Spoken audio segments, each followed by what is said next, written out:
Play ball.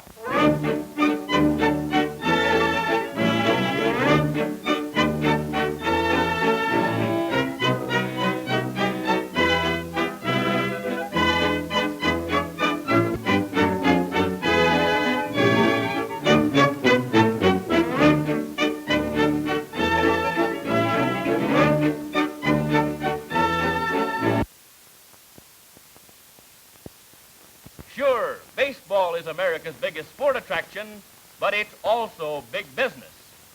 Behind the scenes of every ball game, there's a great story of smart organization, carefully planned and expertly handled to give people what they want. Sparkling performance, spectacular plays, spine-tingling thrills every minute the teams are on the field. There's no accident about baseball's continued success. Nothing is left to chance to keep the stands filled day after day, season after season, year in and year out. Any business can take a lesson from baseball when it comes to bringing the customers in, giving them what they want, and keeping them coming back. Let's see how baseball does it. Baseball gets ready for a long, profitable summer season with intensive spring training, the spark that reawakens the interest of the fans after a winter's layoff, that makes them want to come into the ballpark. The stadium gets a thorough cleaning, seats are freshly painted, grounds are carefully prepared to ensure a perfect playing field, and smart new uniforms, of course. Nothing is overlooked that will make the game more attractive and inviting to the fans. Why, there's even a rumor they bring in new rolls for the hot dogs. Factories are humming overtime, turning out bats and gloves. And believe you me, a ball player's bat has to be good. The finest selected wood is first turned and then rubbed down as smooth as silk. But at that, most ball players have their own ham bone or beef bone or some other pet material that they keep using on their bats. Baseballs are turned out with 1,000. Everything in the way of equipment is ready for a big year. And the players, well, their big job is to drain out winter. Round and round the merry-go-round to further get those legs in shape for a long pounding through the summer. Medicine ball adds to the fun and subtracts from the paunch. Arms, too, are slowly worked into shape. Easy at first, then little by little cutting loose. Sliding drill's another chore most of the gang would be glad to miss. It's tough work that calls for plenty of savvy to keep from scraping off half your hide, and it also calls for plenty of liniment afterward. But it's not all drudgery. Some of the exercises look like child's play, but to the manager, anything that gets his men in tip-top shape is serious business. Pepper, salt, mustard, cider, vinegar.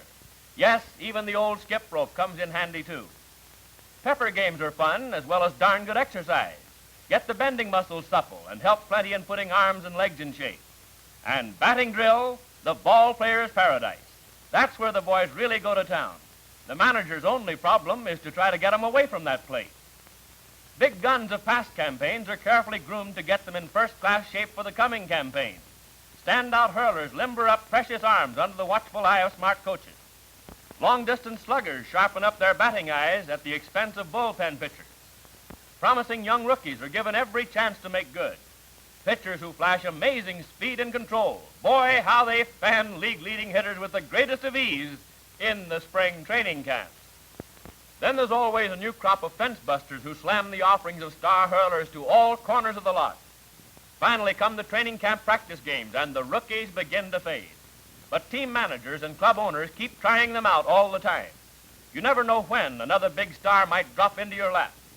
And the only way to find out is to keep the boys everlastingly at it. Sure, it's hard work, but that's the way winning ball teams are put together. You've got to have the right material to begin with, and then practice, practice, and more practice to whip the material into shape. Nothing is spared to give the customer the very best that can be had in attractive surroundings, sparkling performance, all-round satisfaction to keep him coming back all summer long. Yes, sir, baseball leaves nothing undone to get the ballpark and the team ready in the spring for big business during the summer ahead. And in baseball, as in business, the men who are most thoroughly prepared for the coming season are the ones who wind up on top. They're ready to play winning ball. In the spring, every ball team gets ready for the new season, but that doesn't mean that every team wins. Yet if you check the average of a championship club, and a fourth-place team, the differences in team batting, fielding, and pitching are so slight you could put them in your right eye. It's just little differences that make a great big difference in the won and lost column. Now, what are some of those plays that make a winner? What are some of those little points that mean the difference between a game won and a game lost? Well, let's ask an expert. Moose McCormick, old-time star and hitter extraordinary in the days when McGraw and his Giants were the terrors of the National League. We picked the Moose to tell us the inside story of baseball, not only because he was a great player himself, but because he understands how to teach what he knows. Up at West Point, where the Moose teaches the cadets the inside of baseball, he's turned out some mighty smart ball clubs. But wait a minute. Let's have Moose McCormick himself tell you about it. Oh, Moose. Hello, Ford. Hello, Moose. Fellows, this is Moose McCormick. How do you do, boys? Have a seat, Moose. I want to ask you some questions. Tell me, just what does win ball games? That's easy, Ford. First, you have to be able to score a lot of runs and have a defense that'll keep the other team from scoring. Simple as that, eh? But tell me, what are the elements of a good offensive ball club? Well, first, you have to have good hitters. And good hitters, like great singers, are just born. Some players can just naturally murder the ball, and some can't. But when you boil it down, there are two big principles to good hitting. Be ready to hit, keeping your eye on the ball. Outside of that, it is a question of timing. Watch a good hitter, and you'll see the poetry of motion. Timing to a split second. Timing that makes a pavlova look like a palooka.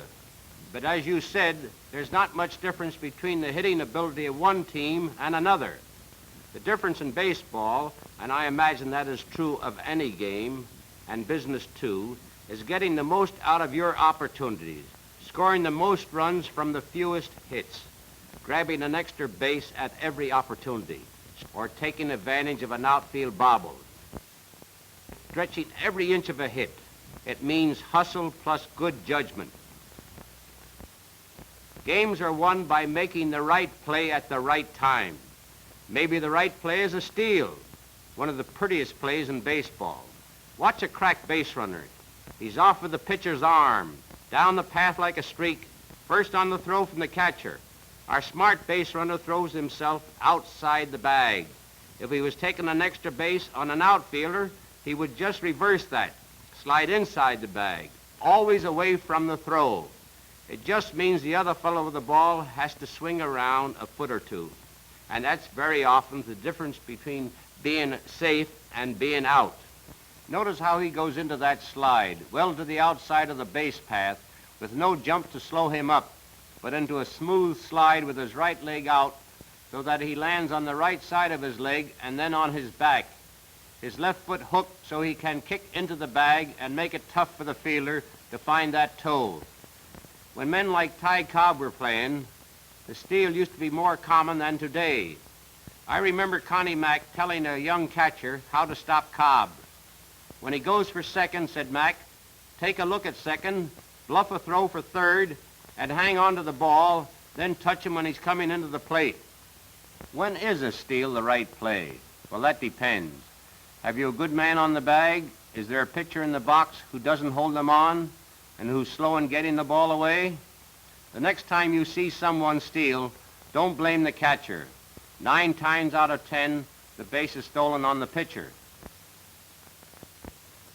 Another play that wins plenty of ball games is the hit and run. When a speedy leadoff man gets on base, you get a taste of baseball at its best. Everything depends on the next man up.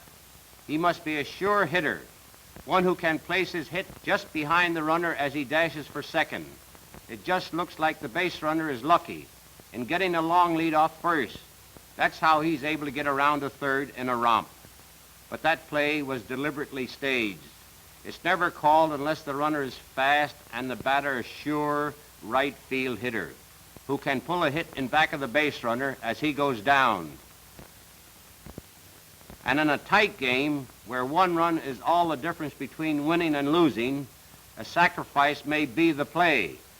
A good bunter who knows how to lay them down is a mighty valuable man when you need him.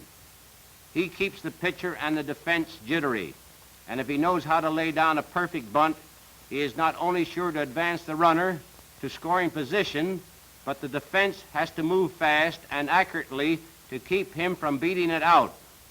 There's a fair chance he'll not only advance the runner, but beat the ball and land safely at first. The trouble in these Socom days, the boys don't learn much about bunting. To me, one of the prettiest sights in the game is to see a good bunter lay one where they ain't. Watch this loose stance at the plate as he bunts. Watch him lay that bat right on the level and slide his hand up to within 10 inches of the end of the bat so that he has perfect control of the stick. The right play at the right time, plus alert heads-up base running, that's what wins ball games. Although after watching the Yanks, I found another easy way to win. Just knock them out of the ballpark. Right you are, Moose. In business or in baseball, it's the team that's on its toes, making the most of every scoring opportunity, that wins. But now let's get on to the second part of baseball, keeping the other fellow from scoring. Give us the dope on that. Well, Ford, the fans rave about a base hit that wins a ball game. A lot of times, though, a ball game was won by a keen, tight defense. Of course, I could go on and talk all night about different defensive plays, but boiled down, a keen defense means two things. First, knowing how to mechanically make the play. By that I mean errorless ball. Second, and more important, it's anticipating the play, anticipating where the batter is going to hit, and what to do with the ball the second you get it. The next time you go to a ballpark, notice how many hits are safe by not more than a foot. Kill those hits and you win ball games. To do it takes teamwork, close cooperative action of every one of the 9 men on the field. It starts with the catcher and his signals. He tells the pitcher what to throw to the batter, and the infielders, getting the sign, in turn, signal the outfielders. Of course, we have such things as signal stealing, and a keen coach on the baseline does sometimes pick up a sign, but actually, there's lots less of it than you think, and sometimes the sign stealer outsmarts himself. I remember one funny incident back when I was with the Giants. Another manager asked me if McGraw gave me the sign when to hit, when I was sent up to hit in the pinch. Now, McGraw never in his life told me which ball to go after, but I innocently told this manager that Mac gave me the exact signal. So the next time we played them, in the 8th inning, 2 on base, McCormick up, McGraw and I put on a little show. Mac made a lot of signals with the 3 sticking out pretty clearly. The other manager stole the sign and gave it to his pitcher. He'd figured he'd stick a couple of strikes over and get me in the hole. So the first one came right down the alley. And the next thing that pitcher knew, it was bouncing off the short right field fence. 2 runs in, and I remember as I stood on second base, the manager came out of the dugout all the way to the baseline, calling me, "You're a dirty liar, you're a dirty liar." But to get back to defense, Ford, Yes? let me show you this diagram.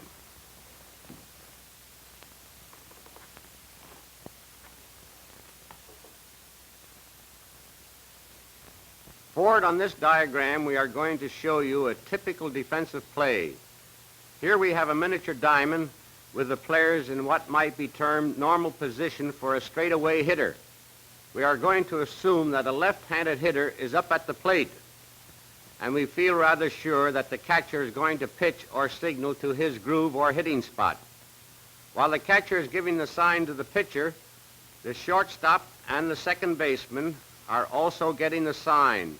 One of them, in turn, signals the outfield what ball is going to be thrown.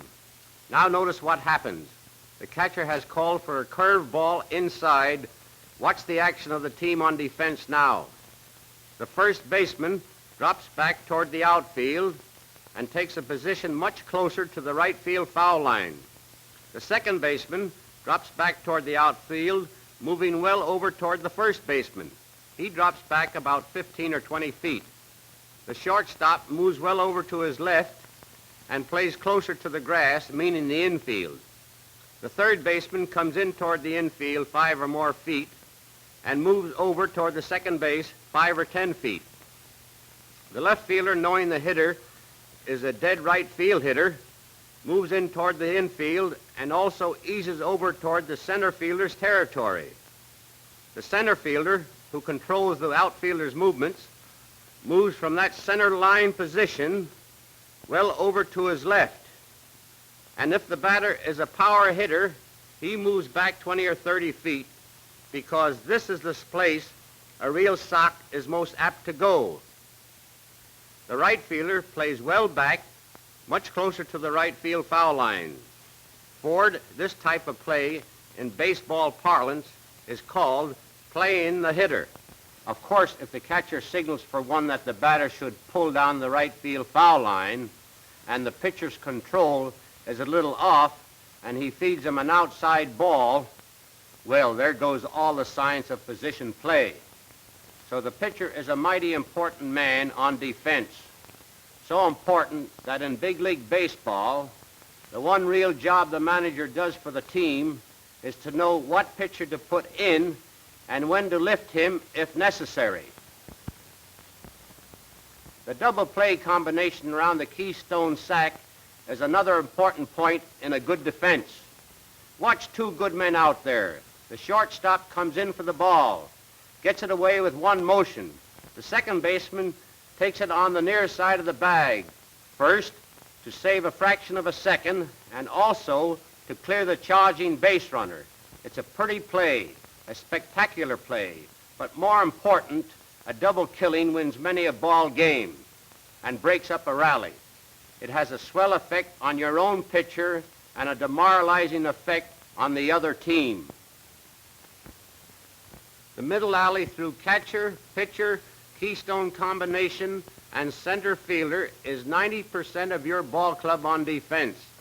It's the center fielder who moves most to play the batter. Why, a good one like Chris Speaker not only played center, but a good part of right and left field too. A center fielder has to be a real ball hawk who can come in fast and go out just as fast.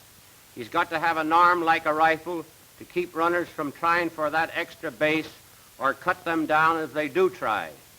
I could give you a dozen illustrations that prove my point, that defensive baseball means anticipating the play and making it correctly in split-second timing. But one of the prettiest examples of it is the cutoff play. Man on first, one out, single to right center.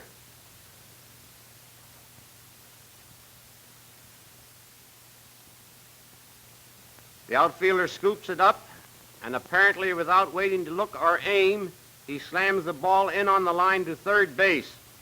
The shortstop goes over here and takes his position on the line between the outfielder and third base. The ball comes in toward third. In that split second, the cutoff player senses whether or not the ball will beat the runner into third. He decides the runner will win, so he cuts off the throw-in and nails the batter, who has been trying for an extra base, on the throw-in. Instead of men on second and third and one out, it's two down and a man on third who can only score on a clean hit. That's great defensive ball.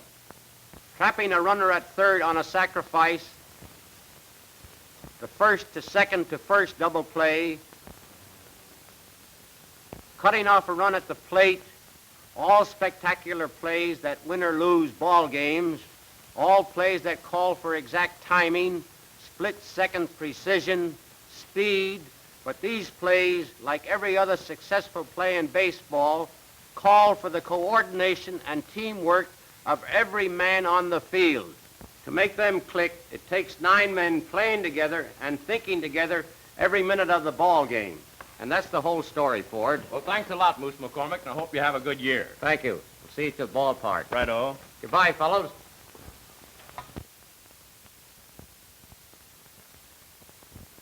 Talking a lot about baseball and how it grips the interest of the entire country. Well, all through the summer, here's another big gate attraction for you. Well, folks, this looks like it's the last chance for them to tie up this old ball game. 2 men on, 1 run behind, 2 men out. Bailey, who's been hitting with all the power of mobile gas this afternoon, is at the bat. He's got 2 hits to his credit today. Must have taken that bat of his up for an upper loop treatment. All right, the pitcher has the ball. Here's the windup. Here it comes. Strike. Right down the middle. Bailey just stood there and let that one go right by him. All right, the pitcher has the ball again. Here's the windup. Here it comes, and there it goes. A long hit going out into deep right field. It's heading right toward the flying red horse sign on the fence. It's over. It's in the bleachers. A home run. Boy, oh boy. What a game and what a finish. The only thing you'll find to top it is the outstanding performance you get from your Socony-Vacuum dealer. Service that will give you as big a motoring thrill as the old ball game gives you in the field of sports. Turn in at the sign of the flying red horse and strike out your automobile worries all summer long. Now